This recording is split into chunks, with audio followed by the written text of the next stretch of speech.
दोस्तों, new hope classes में आप सभी का स्वागत है। तो दोस्तों, आज से हम बात करेंगे एडिटोरिया प्रकाशन द्वारा पब्लिक की गई एक पुस्तक जिसमें 5000 प्रश्नों का संग्रह किया गया है। इन 5000 प्रश्नों को प्रैक्टिस सेट के माध्यम से हम देखेंगे। तो इसी कड़ी के साथ आज हम बात करेंगे प्रैक्टिस नंबर फर्स्ट। तो प्रैक्टिस नंबर फर्स्ट के प्रश्न नंबर 1 की आज बात करने जा रहे हैं। तो चलिए दोस्तों, बात करते हैं प्रश्न नंबर 1। तो प्रश्न नंबर 1 हमारा दिया हुआ है, निम्न में से कौन सा मूल अधिकार केवल भारतीय नागरिकों को प्राप्त है। तो हमें इसको ध्यान रखना है कि कौन सा जो मौलिक अधिकार है केवल भारतीयों को प्राप्त है। तो देखो, अनुच्छेद 15 भारतीयों को प्राप्त है, अनुच्छेद 16 भी भारतीयों को प्राप्त है, अनुच्छेद 19 भी भारतीयों को प्राप्त है। ठीक है, तो इसका हमारा आंसर क्या होगा सही? तो उपयुक्त सभी। तो ऑप्शन नंबर डी सही है। तो हमें ध्यान रखना है कि भारतीयों को कितने मौलिक अधिकार प्राप्त हैं। तो वो केवल भारतीयों को 5, जो कि विदेशियों को प्राप्त नहीं है। तो हमें 3 तो यहीं पे लिखे हुए हैं। एक हमें और ध्यान रखना है, अनुच्छेद 29 और अनुच्छेद 30, ये भी हमें जो है केवल भारतीयों को प्राप्त है। ओके दोस्तों, question number next 2। Question number 2,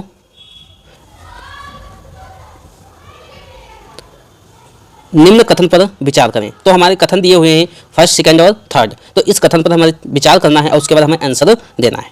okay, तो पहला कथन दिया हुआ है, राज्यसभा के सदस्यों का कार्यकाल 4 वर्ष होता है। तो ये हमारा ऑप्शन क्या है? गलत है, क्योंकि कार्यकाल कितना होता है? 6 वर्ष का होता है इनके सदस्यों का। ओके, नेक्स्ट ऑप्शन, राज्यसभा सदस्यों के लिए कम से कम 35 वर्ष की आयु होना आवश्यक है। तो हमें पता है 35 वर्ष की आयु किसके लिए आवश्यक होती? तो राष्ट्रपति महोदय के लिए होती है, लेकिन यहाँ पे राज्यसभा के लिए कितनी वर्ष होती? तो 30 वर्ष। तो हमारा ये भी ऑप्शन क्या होगा? गलत होगा। ओके, नेक्स्ट इसमें ऑप्शन दिया हुआ है कि राज्यसभा स्थायी सदन है। यहाँ तक तो सही, क्योंकि राज्यसभा क्या है? एक स्थायी सदन है। ठीक है, लेकिन इसके 1/4 सदस्य प्रति 2 वर्ष में पद मुक्त होते रहते हैं। तो यह भी हमारा क्या हो जाएगा? गलत हो जाएगा, क्योंकि प्रत्येक 1/4 नहीं बल्कि कितना होता है? 2/3 सदस्य क्या होते रहते हैं? सेवा अवकाश होते रहते हैं। तो इसका भी ऑप्शन हमारा कौन सा सही होगा? तो ऑप्शन डी हमारा सही होगा। ओके, क्वेश्चन नंबर नेक्स्ट, अगला हमारा दिया हुआ है, धन विधेयक को राज्यसभा अधिकतम कितने दिनों तक अपने पास रख सकती है। तो बहुत आसान सा प्रश्न है। तो इसके लिए ऑप्शन हमारा कौन सा सही होगा? ऑप्शन ए, कितने दिन? 14 दिन। ठीक है, और हम जानते हैं लोकसभा में सदैव जो है धन विधेयक पास मतलब रखा जाता है। न्यायाधीश नियुक्त होने का पात्र होगा जब, उसके लिए हमारी योग्यताएं दी हुई, देखो दिया हुआ है, भारत राज्य में कम से कम 10 वर्षों तक न्यायिक पद पर धारण किया हो या लगातार 10 वर्षों तक उच्च न्यायालय में न्याय या न्यायालयों में अधिवक्ता रहा हो। हम कह सकते हैं कि या तो 10 वर्ष के लिए क्या रहा हो, तो 10 वर्ष तक के लिए न्यायाधीश रहा हो, या 10 वर्ष आपका क्या रहा हो? एडवोकेट के रूप में कार्य किए हो। ठीक है, दूसरी हमारी योग्यता इसमें लिखा हुआ है कि उसकी आयु कम से कम 35 वर्ष। तो हमें ध्यान रखना है इस बात का कि न्यायाधीशों के संबंध में हमारी कोई भी आयु का उल्लेख संविधान में नहीं किया गया है। ठीक है, तो ये हमारा क्या हो जाएगा? गलत हो जाएगा। तो ऑप्शन हमारा कौन सा सही होगा? ऑप्शन नंबर ए, केवल एक सही। ओके, नेक्स्ट बात करते हैं क्वेश्चन नंबर 5। क्वेश्चन नंबर 5 में है, वित्तीय आपातकाल उद्घोषणा का अनुमोदन करने वाले संकल्प सदन को 2 सदनों द्वारा कितने माह के भीतर पास होना चाहिए। देखो, जब हमारा क्या होता है, वित्तीय आपातकाल की घोषणा कर दी गई, तो उसे कितने जो है माह के अंदर इसको पास कराना होगा। तो कितने माह के अंदर? 2 माह के अंदर इसे पास कराना होगा। Okay, question number next, question number 6, Bharat में पहली बार केंद्र सरकार के विरुद्ध लोकसभा में अविश्वास प्रस्ताव कब लाया गया था? कि अगर देखा जाए कि लोकसभा में पहली बार अविश्वास प्रस्ताव कब लाया गया था, तो कब लाया गया था? 1963 में। और 1963 में हमें पता है प्रधानमंत्री कौन हुआ करते थे? तो प्रधानमंत्री पंडित जवाहरलाल नेहरू। ओके, कौन थे? पंडित जवाहरलाल नेहरू जी थे। Next question, question number 7। Okay, तो क्वेश्चन नंबर 7 है, राज्य के नीति निषेध तत्वों के प्रवर्तन के लिए अनुच्छेद में उपबंध किया गया है। देखो, राज्य के नीति निषेध तत्वों के प्रवर्तन के लिए किस अनुच्छेद में उपबंध किया गया है? तो इसका हमें ध्यान रखना है, कौन सा अनुच्छेद? देखो, अनुच्छेद 37 में ये कहा गया है कि जो मौलिक कर्तव्य हमारे होंगे, नीति निषेध तत्व जो होंगे उनका प्रारूप कैसा होगा, ये वाद योग्य होंगे नहीं होंगे। तो इन सारी बातों का उल्लेख किसमें किया गया है? तो अनुच्छेद 37 में। तो इसका ऑप्शन नंबर ए सही होगा। ओके, क्वेश्चन नंबर 8,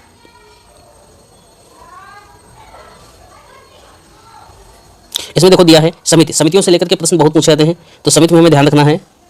ओके दोस्तों, क्वेश्चन नंबर 8, क्वेश्चन नंबर 8 में दिया हुआ है कि चलैया समिति, कौन सी समिति?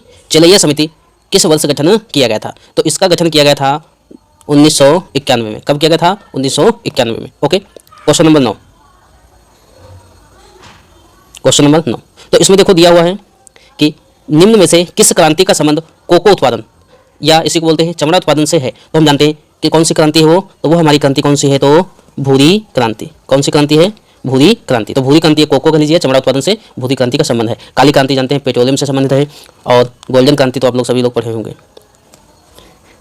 क्वेश्चन नंबर 10, क्वेश्चन नंबर 10 दिया है, एक धन जो आसानी से विदेशों से आता है लेकिन आसानी से चला जाता है, इस प्रकार से जाना जाता है। इस मनी का मतलब ऐसा कौन सा धन है जो विदेशों से आसानी से हमारे देश में आ जाता है और हमारे देश से जो है विदेश पे चला जाता है, तो इसको हम बोलते हैं, क्या बोलते हैं, हॉट मनी।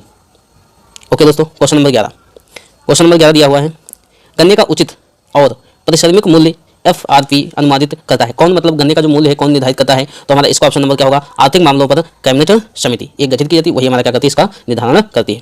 क्वेश्चन नंबर 12 बहुत इंपॉर्टेंट है। क्वेश्चन नंबर 12 दिया हुआ है, असहयोग आंदोलन में कौन कार्यक्रम शामिल नहीं है। देखो, असहयोग आंदोलन में कौन सा कार्यक्रम शामिल नहीं है, तो हमें पता है सरकारी पदों का त्याग था, विदेशी माल का बहिष्कार था, अदालतों का बहिष्कार था, तो ये हमारे तीनों सही, तो इसका हमारा आंसर कौन होगा, ऑप्शन नंबर डी, सरकारी वाहनों से यात्रा करने पर पाबंदी। तो हमारा यही ऑप्शन कौन सा सही होगा, option number D. Question number 13 दिया हुआ, दांडी मार्च, कौन सा, दांडी मार्च। दांडी मार्च समिति किस तिथि को हुई थी, मतलब दांडी मार्च जो महात्मा गांधी जी द्वारा किया गया था उसकी शुरुआत कब की गई थी, तो 6 अप्रैल 1930 को किया गया था। कब किया गया था, 6 अप्रैल 1930 को किया गया था। ओके, नेक्स्ट क्वेश्चन नंबर 14,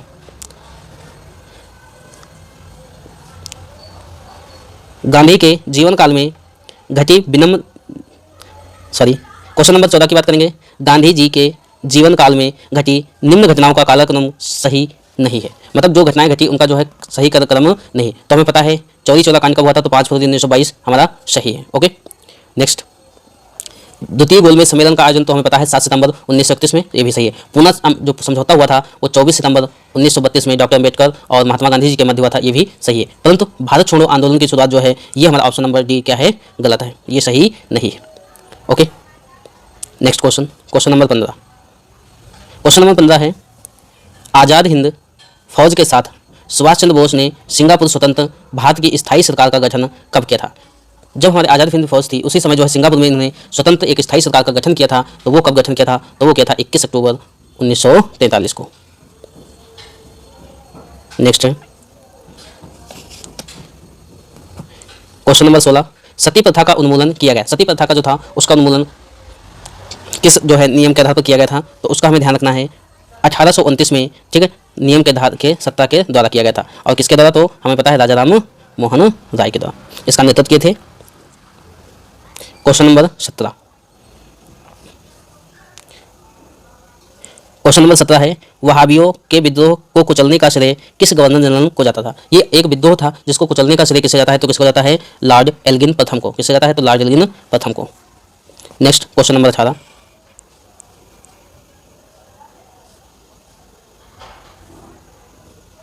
देखो ये क्वेश्चन बहुत इंपॉर्टेंट है कि त्रिपक्षीय संघर्ष में निम्न में से कौन सा राजवंश शामिल नहीं है। ये प्रश्न कई बार पूछा जा चुका है, तो इसमें हमें ध्यान रखना त्रिपक्षीय किसके किसके मध्य था, तो हम जानते हैं पाल वंश शामिल था, राजकोट शामिल थे और प्रतिहार शामिल थे, लेकिन पल्लव वंश के शामिल नहीं थे। तो हमारा आंसर कौन सा सही होगा, तो सही होगा हमारा पल्लव वंश, ऑप्शन नंबर सी। ठीक है, क्वेश्चन नंबर 19,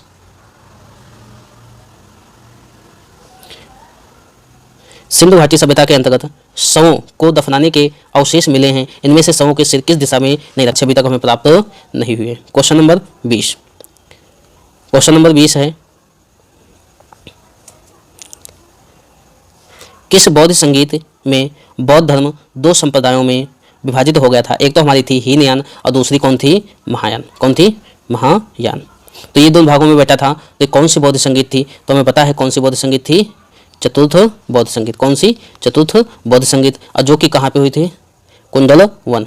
कहाँ हुई थी, कुंडल वन। और किसके समय में हुआ था, कनिष्क के समय में हुई थी।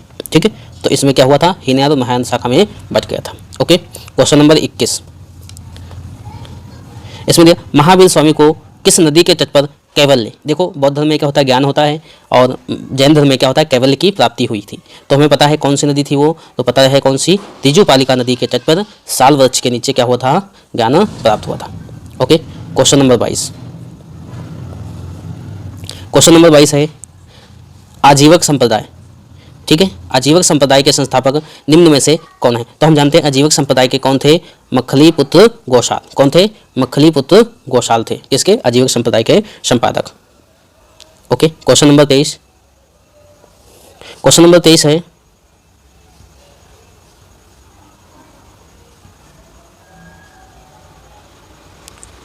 क्वेश्चन नंबर 23, किस मुगल शासक के शासनकाल में स्थापत्य कला का स्वर्णिम काल कहा जाता है? तो हम जानते हैं स्थापत्य कला का जो सबसे अच्छी अच्छी इमारतें बनाने वाला कौन था, तो हम जानते हैं कौन है, जिसके समय में जो है आप लोग आगरा का ताजमहल जो कि 7 अजूबे में शामिल है, जो कौन है, Shahjahan. Option number C. Okay, question number 24। Question number 24 है, मुगल काल में मुहतसिब कौन था? एक ये जो पद था, प्रशासनिक पद था, जो कि देखता था, तो यह पद जो है क्या कहा जाता था? तो इसे कहा जाता था आचरण अधिकारी। ये कौन होता था? तो आचरण अधिकारी मुगल काल में। ठीक है, next question number 25। Question number 25। Okay, तो क्वेश्चन नंबर 25 में है, दीवाने ए अर्ज।